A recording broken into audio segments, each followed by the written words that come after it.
Muy buenos días a todos los que están conectados viendo este pequeño webinar.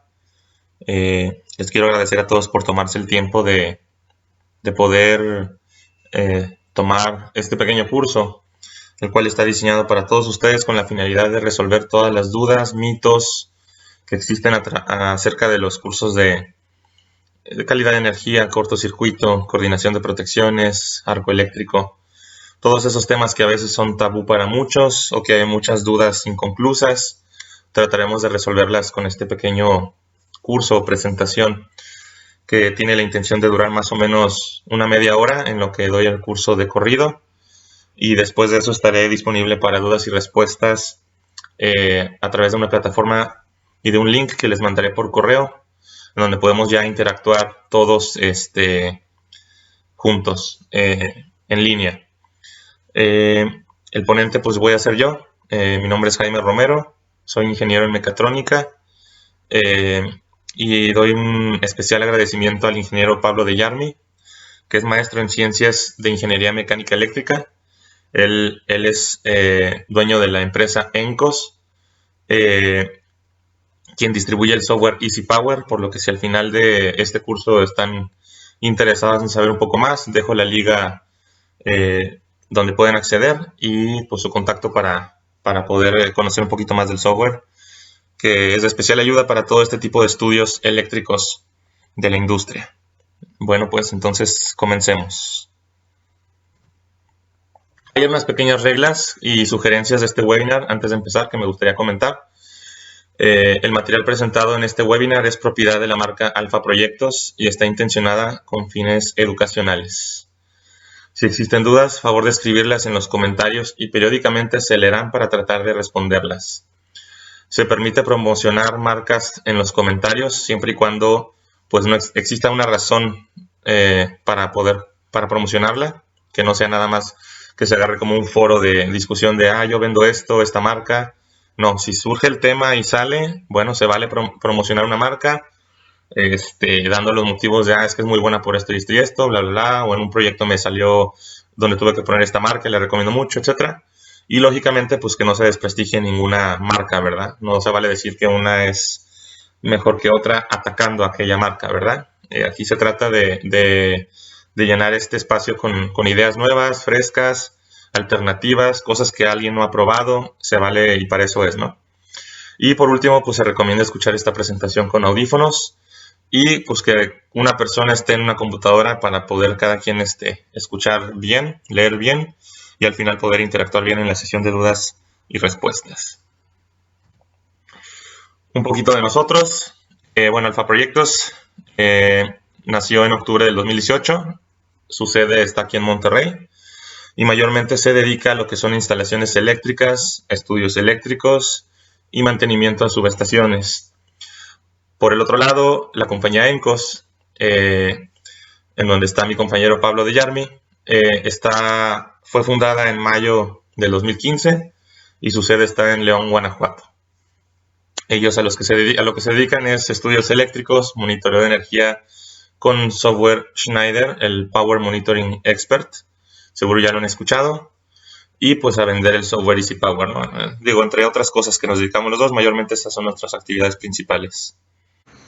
Estudios de cortocircuito. ¿Qué son? Los famosos estudios de cortocircuito. Estos estudios son estudios que revelan si las instalaciones actuales del cliente son lo suficientemente robustas para soportar exitosamente una falla de cortocircuito. No encontré mejor manera de resumirlo y explicarlo. Todo el mundo sabe que es un cortocircuito, ¿correcto?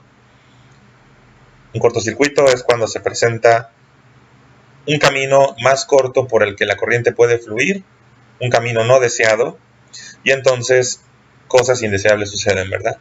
Como arcos eléctricos, situaciones peligrosas donde puede haber riesgo de incendio, daño personal.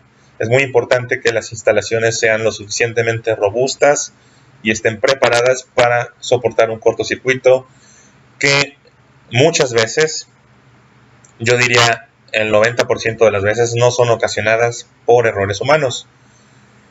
Los que sí son ocasionados por errores humanos son muy pocos, y es, por ejemplo, cuando una empresa hace un mantenimiento dentro de una subestación y deja por ejemplo, unas pinzas, unas llaves, alguna herramienta dentro de las barras, porque ha pasado, y energizas, pues obviamente dejaste ahí puesto un cortocircuito, ¿verdad? Pero bueno, mayormente son por cosas ajenas a los errores humanos. Por ejemplo, muchas veces puede ser un roedor que mastica el aislamiento de los cables, muchas veces los de media tensión, o sea, ni siquiera los de baja, sino los de media tensión, y pues ocurren las fallas a tierra, o muchas veces una fuerte lluvia puede meterse a lugares donde hay conductores de corriente y ocasionar cortocircuitos. Muchas veces las instalaciones ya son viejas o simplemente no están bien dimensionados los equipos, se calientan, su aislamiento va cediendo y pues se produce un cortocircuito. Hay muchas razones por las que puede existir un cortocircuito. Lo importante es estar preparados para ello y que las instalaciones estén lo suficientemente robustas. Cuando uno contrata un estudio de cortocircuito, ¿qué espera recibir de él? ¿Qué son los entregables normales que se le dan al cliente? Bueno, lo principal es que se muestra un diagrama unifilar donde se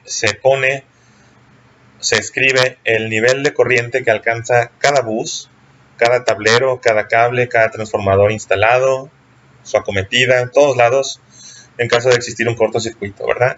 Tú necesitas un panorama donde tienes, o sea, un mapa, tu diagrama unifilar, y se te entrega en cada tablero, en cada bus, qué corriente alcanza cada bus en caso de un corto, para que sepas y estés preparado qué esperar en el caso de un cortocircuito, ¿ok? Ahora, este valor se necesita para poder seleccionar correctamente los equipos eléctricos al momento de adquirirlos. ¿A qué me refiero con esto? Si vas a hacer una ampliación en tu planta y vas a comprar 3 interruptores para meterlos a tu tablero donde está tu Master Pack y son de 300 amperes, 400 amperes, de lo que sean, no nada más tienes que dimensionar el valor de corriente nominal de ese circuito, que son los 300 o 400 o 100 amperes, lo que sea. Hay un dato que se llama nivel de cortocircuito, ¿ok? O valor de corriente interruptiva. Ese valor lo tienes que seleccionar de acuerdo a un estudio de cortocircuito que alguien ya te haya hecho o que tú mismo hayas hecho.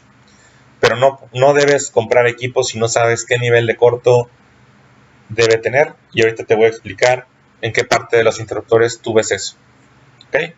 Entonces, regresando al entregable, pues en ese mismo diagrama unifilar se deben de proporcionar la información de todas las corrientes de cortocircuito a medio ciclo, 5 ciclos y 30 ciclos, que es lo que generalmente te dan los softwares de sistemas eléctricos.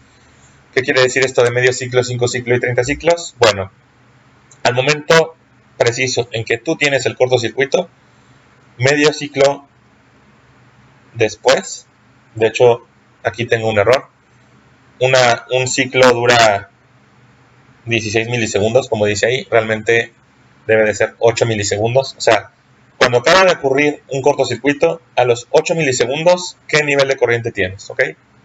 Luego, cuando acaban de pasar el cortocircuito y pasan 83 milisegundos, que son los 5 ciclos, ¿qué nivel de corriente tienes? Y luego, cuando ya es un poquito una falla en estado estable, que es una falla que ya duró, que es franca, que está bien aterrizado o bien cortocircuitado, ya han pasado 500 milisegundos, es decir, medio segundo, ¿qué nivel de corriente tienes? Esos 3 niveles de corriente son fundamentales para tú entender cómo reacciona tu planta ante un cortocircuito, ¿ok? Posterior a este diagrama unifilar, pues se muestra un listado de todos los interruptores de tu planta, todos los que sí cumplen y todos los que no cumplen con el nivel de cortocircuito donde están instalados. Y ahorita vamos a ver un poquito a qué me refiero con esto. Todos los interruptores que no cumplen deben de ser reemplazados, ya que cuando se presenta una falla, se pueden calentar, se pueden fundir y pues representan un peligro para el personal y un riesgo de incendio para las instalaciones. ¿Ok? Es importantísimo el cortocircuito, el estudio, tener tus datos de corriente a la hora de existir un cortocircuito, y te voy a demostrar que datos debes de tener cuando haces un levantamiento, cómo se ven las corrientes de corto en un diagrama unifilar y cómo se ve un reporte donde te dicen qué interruptores no cumplen y por qué. Ok, acometida. ¿Qué debes de levantar de información de las acometidas? En este caso tenemos un poste que tiene fusibles, que se alimenta de otro poste que está más para acá que también tiene fusibles. Entonces es importante tener esos dos datos: qué fusible es decir, de qué corriente es y de qué curva es. Si el cliente no lo sabe, no lo tiene, le preguntas a CFE y tampoco se lo da el dato, entonces ese dato, pues lástima, no tenemos el dato para saber el escenario actual. Entonces, a la hora de hacer en un futuro, que les voy a explicar el estudio de coordinación de protecciones, pues se propondrá uno que es el que debe de existir como mínimo para poder proteger el sistema, ¿ok? Pero es preferente tenerlo para poder decir cómo está ahorita el sistema eléctrico protegido. Para equipos donde hay interruptores metal clad, pues hay que levantar qué modelo de relevador es, qué marca, qué modelo es, bajarle los ajustes. Se pueden muchas veces visualizar en la pantalla. Si no, pues hay que conectarnos y descargarlos. Hay que conectarnos a los relevadores. Este es otro ejemplo. Hay que revisar qué modelo de interruptor es, qué marca, cuánto aguanta de nivel de corriente de cortocircuito. Todo esto es importante conocerlo para un estudio de corto, ¿ok? Para el caso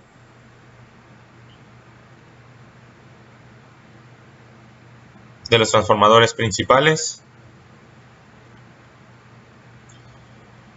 hay que tomar los datos de placa, es decir, los kVAs. Hay que tomar el dato del voltaje primario y secundario, el tipo de conexión, si es delta a estrella. La impedancia es importantísima. Acá está, impedancia, siempre dice int o z y viene en porcentaje. Hay que ver en qué tab está. En este caso está en el tab 3. Esos datos son los más importantes, ¿ok? kVAs, voltaje primario, voltaje secundario, conexión, qué tipo de conexión tiene y la impedancia. Ahora, este es delta estrella, pero hay que ver que si es una estrella flotada o una estrella aterrizada. Hay que fijarnos en el X0 del transformador para ver cómo está conectado. Lo más típico es que cuando es delta estrella sea delta estrella aterrizada. Nos vamos ahora a ver los equipos de protección que tienen del lado del secundario. Normalmente tienen pues un master pack. Es importantísimo este número. Este es el modelo del interruptor master pack, ¿ok? NW12H1. Es importantísimo este dato. Si están en 480, entonces hay que tomar este dato. ¿Ok? Es muy importante tomar, y siempre batallo con que los ingenieros me pasen este dato. ¿Qué unidad de disparo tiene? En este caso dice Micrologic 2.0A. Es muy importante también tener ese dato. Y todavía más importante, y no se los tengo que mencionar, el dispositivo, cuál es su corriente nominal y pues qué ajustes tienen, ¿verdad? En este caso, este Master Pack nada más tiene ajuste de long time y de instantáneo, pero pues lo mejor sería que todos los Master Pack tuvieran su long time, su short time, su instantáneo y su falla tierra. De hecho, por norma, y está en la NOM 01, y de hecho se los pongo después al final de este webinar, por norma, todos los interruptores de sobrecorriente mayores a 150 volts, menores a 600 volts y mayores de 1000 amperes tienen que forzosamente tener una protección de falla tierra. Si su Master Pack no tiene la falla tierra, pues vayan directo a comprarla. Lo digo como si fuera una ferretería, ¿verdad? Pídanle a su proveedor que les cotice, por favor, el poner una protección de falla tierra porque viene en la norma. ¿Ok? Después les paso el argumento técnico más adelante, perdón, el artículo donde viene dentro de la norma, el fundamento técnico, para que puedan ir a pedir ese presupuesto a sus respectivos jefes. Ok, entonces esto es todo por el lado de acometida.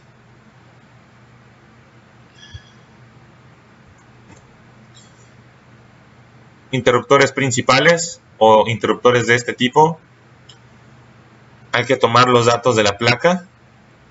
Es importante saber, lógicamente, qué modelo de interruptor es, sobre todo estas letras MAP 36800.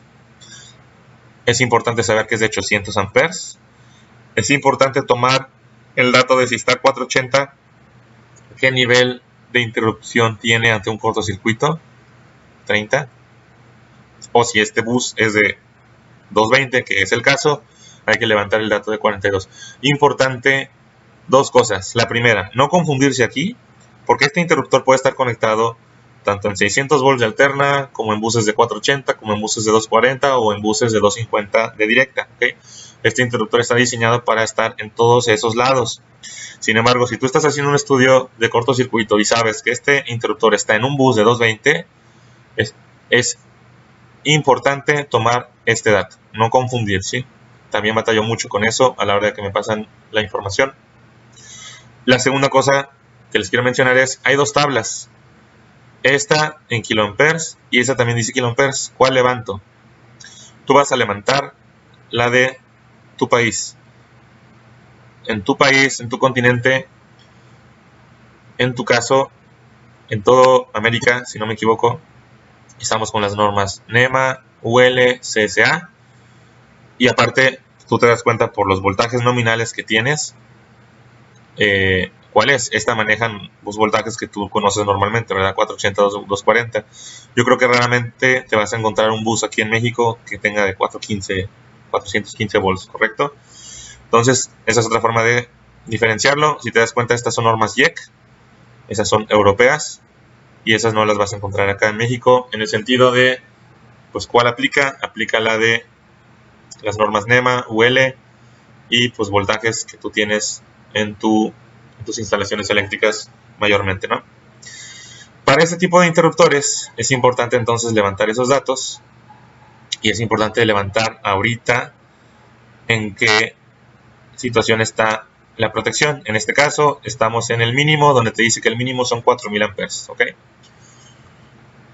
Entonces, más tarde les explicaré que hay casos donde, aunque esté en el mínimo, no es suficiente y hay que ponerlos a menos del mínimo, pero en este caso este interruptor ya no puede y habría que cambiarlos por algo así, que tiene un ajuste todavía menor a 4000, porque tiene este pequeño electronic trip. Entonces, ese tipo de interruptores igual, hay que levantar el modelo, es un MGP 36600, te vas a 240 porque este es un bus de 240, me parece, de 65 kiloamperes. O sea, quiere decir que te aguanta 65 mil amperes ante un cortocircuito sin dañarse, sin fundirse, sin tronar. Y pues nuevamente es de 600 amperes. Importantísimo también tomar esto, porque puede ser un Electronic Trip 1.0 u otro modelo, y también influye un poquito a la hora de hacer la coordinación de protecciones. Y obviamente levantar en qué ajuste está. En este caso es 2. ¿Okay? Yéndonos a lo que sigue, interruptores derivados.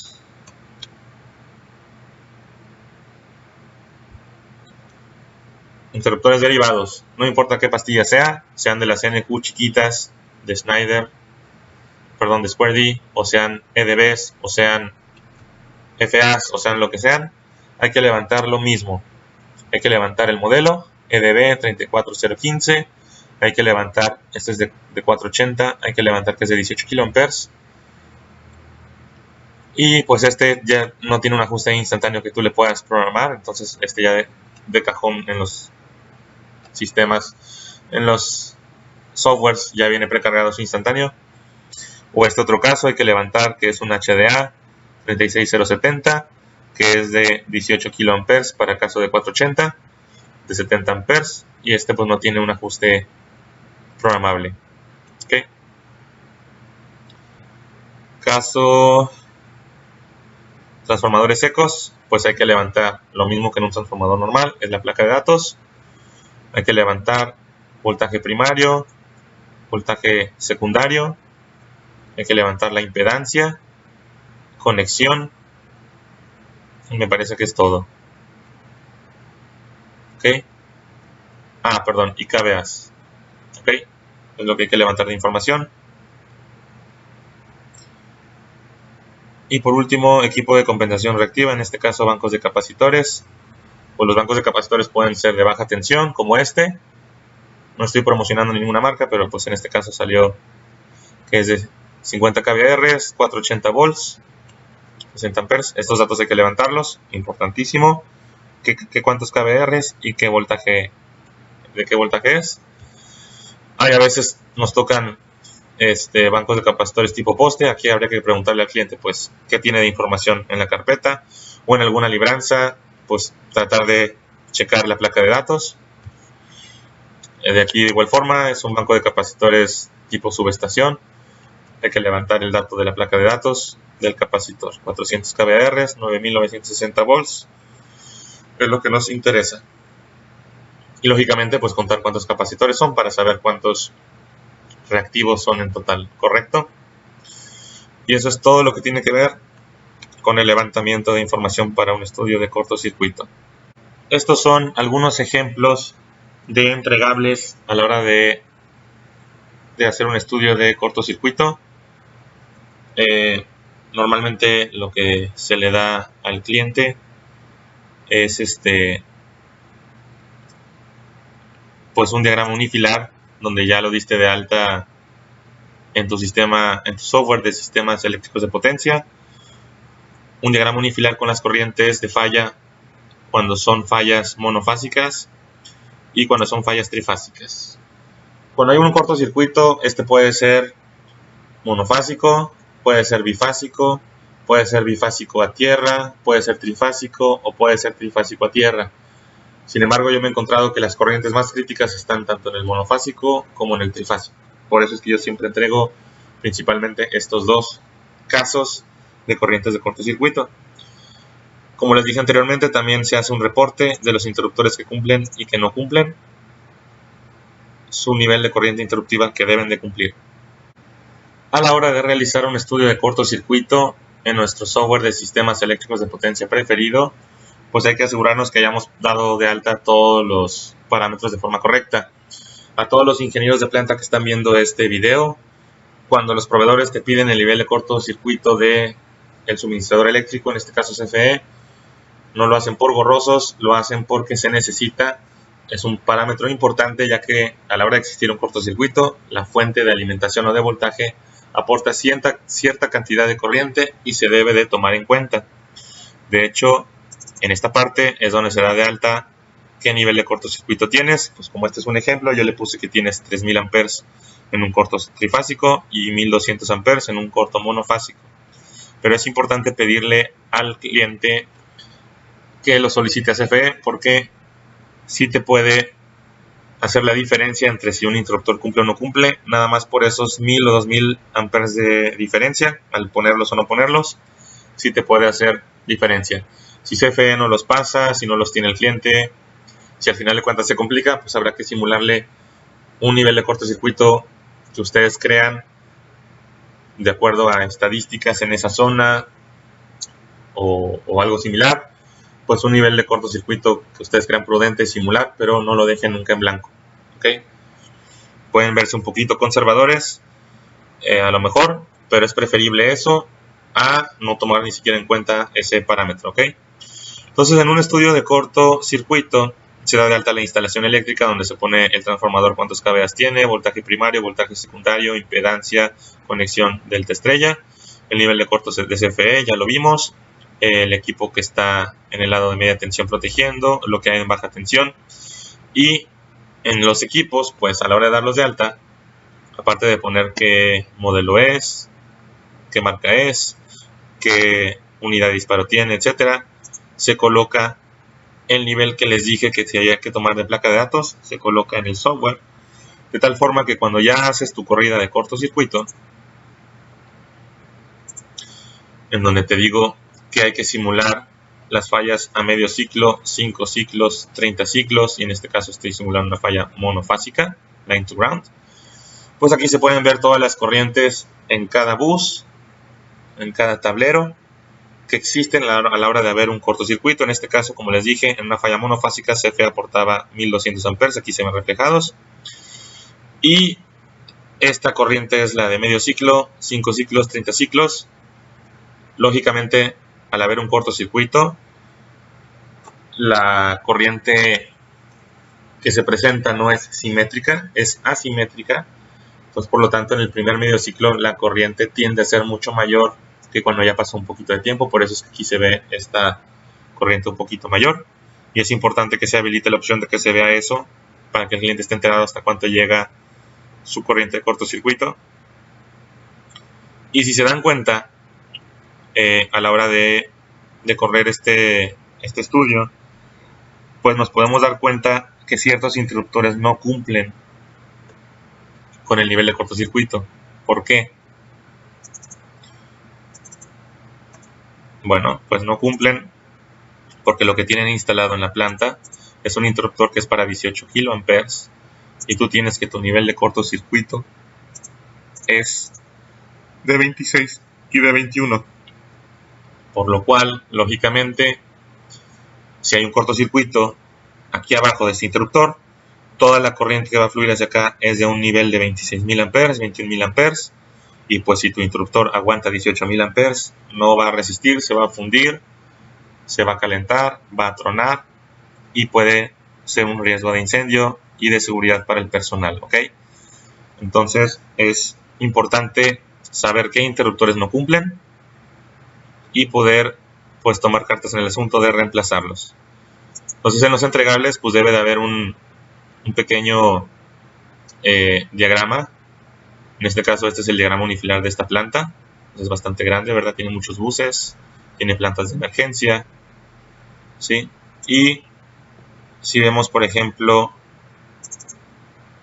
las fallas, en este caso monofásicas, estamos hablando que aquí en este caso CFE aporta 1824, ¿sí? Hay niveles de corriente de 27 kiloamperes, 21 kiloamperes en este bus, 28.000, 21.000, ¿sí? Las fuentes, las plantas de emergencia también aportan cierta corriente. Al estar energizadas y al haber un corto, pues aportan cierta corriente porque son equipos rotativos y a la hora de haber un cortocircuito su inercia produce energía, produce corriente que va a inyectarse hacia el bus. Entonces es importante también tomar en cuenta todas las plantas de emergencia que tengan. Esas son pequeñas y realmente están conectadas a un transfer, entonces pues es muy pequeña su aportación contra la aportación de CFE cuando hay un cortocircuito y está el escenario de CFE, pero se tiene que poner para que el cliente esté enterado cuánto aporta de corriente y saber también si su interruptor cumple como quiera con la capacidad que esta planta de emergencia aportaría a la hora de un cortocircuito. Y pues se entrega el reporte de todos los interruptores que no cumplen. Sí, aquí se ve como todos los interruptores que no cumplen están en rojo y los que sí cumplen están en pues, texto normal negro. Aquí te dice el software qué prueba se le hace, que es la prueba ANSI simétrica, qué tipo de interruptor es, cuánto es su nivel de corriente corto del dispositivo, cuánto tiene realmente y por cuánto está violando pues el equipo lo que debería de estar ahí, ¿verdad? Entonces esos son los entregables que se dan de un estudio de cortocircuito o que el cliente o tu ingeniero de planta deberías de solicitar en un estudio de cortocircuito para estar enterado si tus instalaciones son lo suficientemente robustas para que no haya ningún problema a la hora de tener un cortocircuito. Coordinación de protecciones. ¿Qué es un estudio de coordinación de protecciones y por qué hacerlo? ¿En qué consiste? Bueno, este es un estudio que te revela el tiempo y el nivel de corriente en el que van a operar todas las protecciones eléctricas que tengas en tu instalación. Es decir, cuando hay un cortocircuito, ¿cuánto va a tardar tu interruptor principal en abrir y liberar la falla? ¿Cuánto va a abrir tu fusible para que no se queme tu transformador? ¿Cuánto va a tardar el interruptor derivado en operar para que la línea de producción se proteja, el cable se proteja, no se incendie? etcétera, ¿no? Con estas gráficas de coordinaciones de protecciones podemos interpretar cuál interruptor o protección abre primero y cuál después, para ver si tenemos la selectividad que necesitamos. ¿A qué me refiero con selectividad? A que si tienes un interruptor principal y en tu tablero tienes 5 interruptores derivados y la falla es en un circuito de esos interruptores derivados, pues el interruptor que debería de operar ante la falla es el que está a cargo de ese circuito derivado y no el principal, ¿correcto? Al lograr la selectividad podemos estar seguros que tendremos menos tiempo muerto, que tendremos menos paros de planta indeseados en zonas donde no queremos, y así poder lograr una correcta coordinación de protecciones, como dice su nombre. ¿Cuáles son los entregables de estos estudios? ¿Qué debe de entregar uno al cliente o tú, ingeniero de planta, qué debes de pedir? Se muestra al cliente la gráfica de los ajustes actuales de todos los interruptores y equipos de protección para que se pueda comparar cómo estaba la planta antes del estudio y después del estudio. Se muestra al cliente la gráfica de los ajustes propuestos para los interruptores y equipos de protección. Este estudio tiene el propósito de que al presentarse el cortocircuito, como decía anteriormente, opere el interruptor correcto, y esto pues representa menor tiempo muerto y paros indeseados de producción. Lógicamente, después de hacer un estudio de coordinación de protecciones, no debe de parar en entregar el puro reporte. Se debe de recomendar al cliente, pues ya que se tienen los ajustes propuestos, ir a todos los equipos y programárselos. Si son relevadores, hay que programarle los ajustes nuevos. Si son interruptores, hay que mover a la perilla del ajuste instantáneo para poder programarlo a lo que tu proveedor propusiste. Y lo recomendable sería hacerle pruebas a los equipos para ver que realmente disparen a la corriente que uno los está programando, porque pues a veces los equipos son viejos y ya no disparan. Puede ser que nunca disparen o que disparen, pero ya se quedaron ahí y no vuelven a rehabilitarse. Entonces nadie lo va a saber hasta que le hagan pruebas. Entonces este tipo de estudios no se debe de quedar en papel, se debe de llevar a cabo en la realidad. ¿Okay? Vamos a ver los ejemplos de una gráfica sin coordinar y de una gráfica coordinada. Este es un ejemplo de un diagrama de coordinación de protecciones que no está coordinado, en donde tenemos dado de alta el fusible que está después de la cometida de CFE, el transformador, el interruptor Master Pack y los 3 interruptores derivados. ¿Okay? Entonces, esta sería la gráfica del fusible. Cada elemento de protección tiene su propia gráfica, y esto pues viene de sus características de fundición. El fusible opera con estas características. Para los que no conocen este tipo de gráficas, este de aquí es el eje de la corriente en amperes. Es una gráfica logarítmica, por lo cual no es simétrico la numeración que ustedes ven aquí. Si se dan cuenta, hay unos números que están muy pegados y unos muy separados. Esto se hace con la intención de poder juntar en una sola imagen todas las gráficas y que se pueda ver claramente en qué corriente y en qué tiempo. Este es el eje del tiempo, también es logarítmico. En qué corriente y en qué tiempo operan, porque si no fuera logarítmico serían gráficas que no cabrían en un solo recuadro. ¿Ok? Entonces, el fusible te está diciendo con esta curva a qué nivel de corriente opera. Si tú dibujas aquí como con esta flecha un nivel de corriente, te dice que aquí opera, por ejemplo, este es un 2, y aquí te dice que la corriente en amperes la multipliques por 100 y está en una escala de 220, es decir, que 2 por 100 son 200, ¿verdad? Pero no está exactamente en el 2, entonces viene siendo como 2.5, entonces viene siendo 250 amperes. Quiere decir que con una falla de 250 amperes, si la tuviéramos en el lado de 220 del transformador, una falla de 250 amperes, por un tiempo, si subimos esto por acá, por un tiempo de unos 0.4 segundos, porque este tiempo está en segundos, o sea, en menos de medio segundo, una falla de 250 amperes, si solo estuviera este fusible, pues este fusible se va a fundir en ese tiempo. ¿Ok? Para los que no sabían cómo funciona este tipo de gráficas, así funciona. Entonces, esta gráfica que no está coordinada te muestra la característica del fusible, te muestra la característica del master pack, que es este, te muestra la característica del interruptor 1 y el interruptor 2 y 3 están encimadas porque tienen la misma curva, ¿ok? Si tú ves tu diagrama unifilar, lógicamente lo que quieres es que si tienes estos interruptores derivados aquí abajo y hay una falla en cualquiera de estos, pues que estos operen antes que el interruptor principal, y en caso de que este no opere todavía, pues ahora sí el fusible es el que debe de actuar, pero tú no quieres que en una falla donde hay un cortocircuito de este lado se te funda el fusible luego, ¿correcto? Entonces, en este caso, como está descoordinado, si tú tienes un nivel de corriente de este rango, opera primero lo primero que encuentra, que viene siendo el interruptor 3 y el interruptor 2, ¿ok?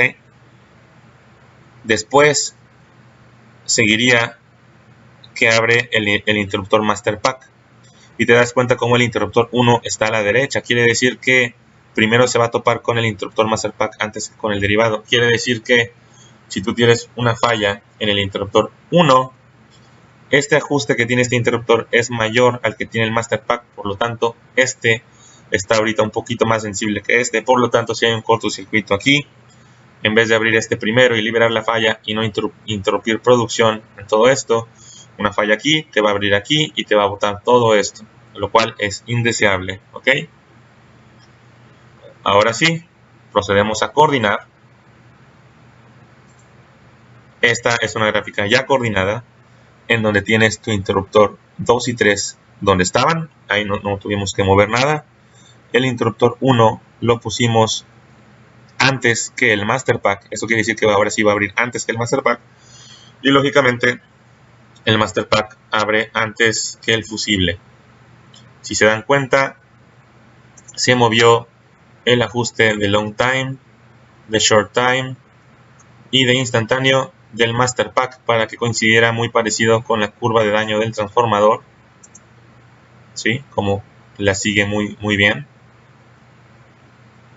El fusible protege luego sin tocar el master pack para que no haya tiempos de traslape, quiere decir que no haya puntos donde pueden operar los dos al mismo tiempo, ¿ok? A diferencia de como estaba antes. Entonces, digo, esto es algo muy básico de coordinación de protecciones, pero es para que todos entiendan cómo es, qué es y cómo debe lucir, ¿no? Vámonos al software de simulación para hacer la corrida de coordinación.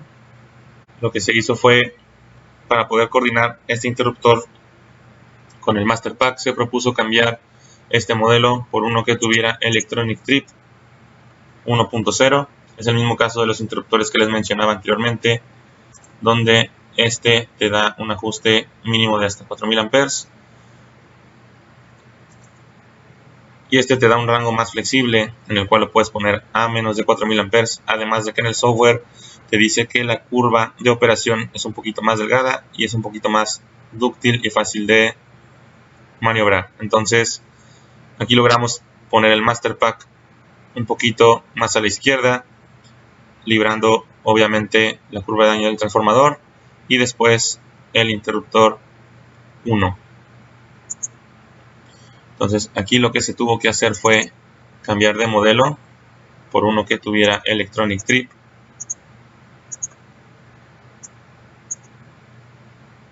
Super D, Electronic Trip 1.0. Por eso es que les digo que es importante tomar siempre qué unidad de disparo tiene. Dijimos que es de 800 amperes.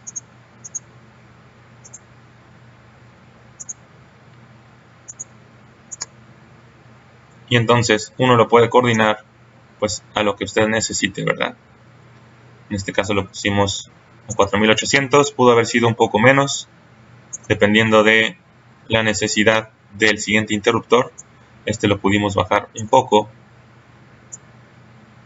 para cubrir la curva de daño. Y aquí te marca la corriente máxima del transformador en el secundario, por lo cual también es importante mover esta gráfica Vamos a mover esta gráfica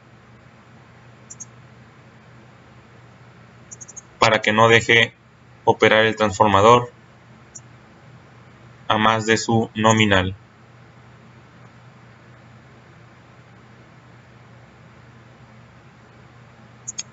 Okay.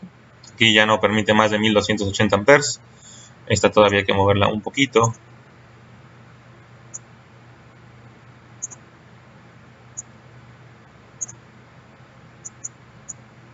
Y pues digamos que estos serían los ajustes óptimos para que el Master Pack opere al último. Antes opera el interruptor 1 y antes operan el 2 y el 3 dependiendo de cada circuito. Si tiene corrientes grandes de arranque los motores, pues también hay que considerarlas para que no operen cuando está arrancando un motor, ¿correcto? Y así de fácil se hace una coordinación de protecciones en el software Easy Power. Estudio de arco eléctrico. Muchos no saben lo que es un estudio de arco eléctrico y qué información te da.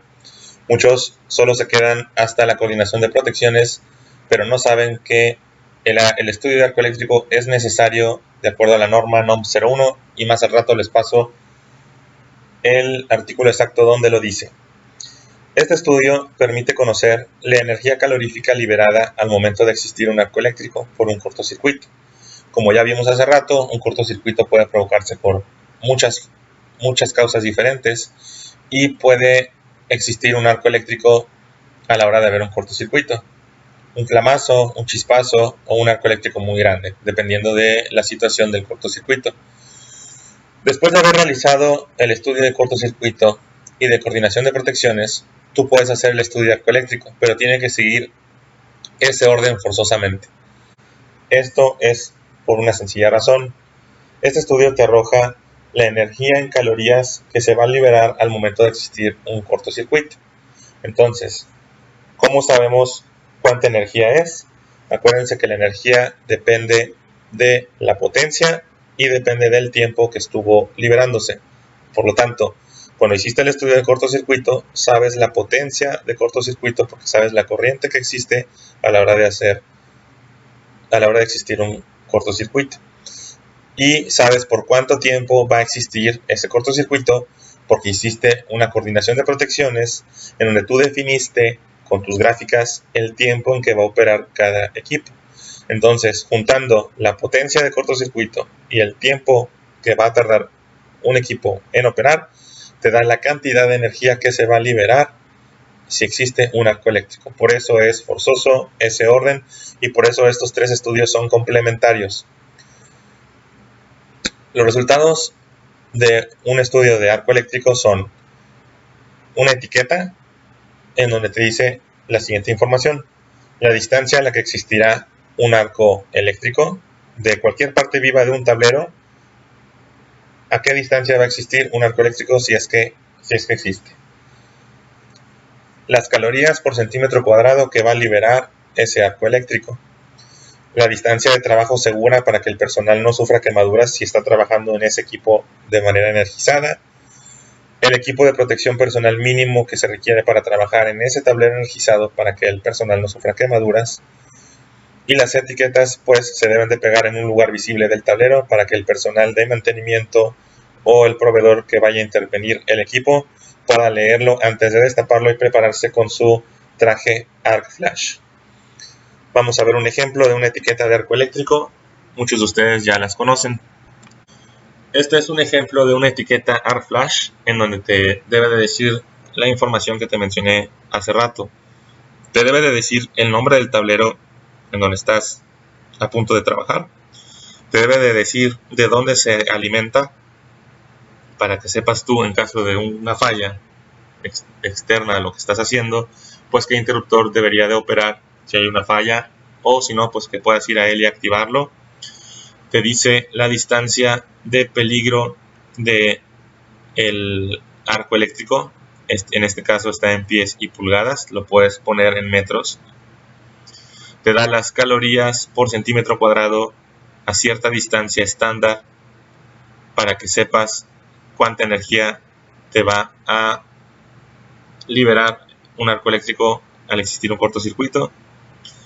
El nivel de voltaje de ese tablero en kilovolts, en este caso es 220 ese tablero, la distancia límite a la que se recomienda acercarse y la distancia restringida a la que no deberías acercarte más que esta distancia. Te dice también el tipo de equipo de protección personal que debes usar para poder trabajar allí, que en este caso te pide guantes doble cero, que son los que te aguantan hasta 1000 volts, y eso te lo dice por ser un nivel de voltaje de 220. Cuando este cambia a media tensión, lógicamente el software te imprime etiquetas que te cambia el tipo de guantes que necesites. De igual forma, si las calorías llegan a ser más, el mismo software, de acuerdo a la norma de la NFPA, te dice qué equipo de protección personal requieres para poder trabajar en ese tablero energizado. Este estudio de arco eléctrico se debe de tomar muy en serio y se debe de tener.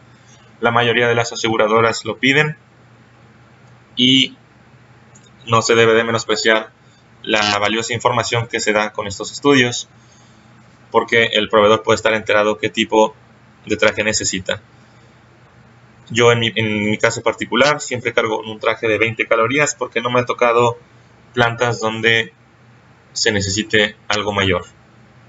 Normalmente ronda entre las 8 y las 15 calorías. Vámonos ahora con un tema muy importante, que es la normativa de los estudios de cortocircuito, coordinación y arco eléctrico. En la norma 001C de 2012, artículo 409, en la parte de tableros de control industrial te menciona que los tableros de control industrial deben de marcarse con la siguiente información.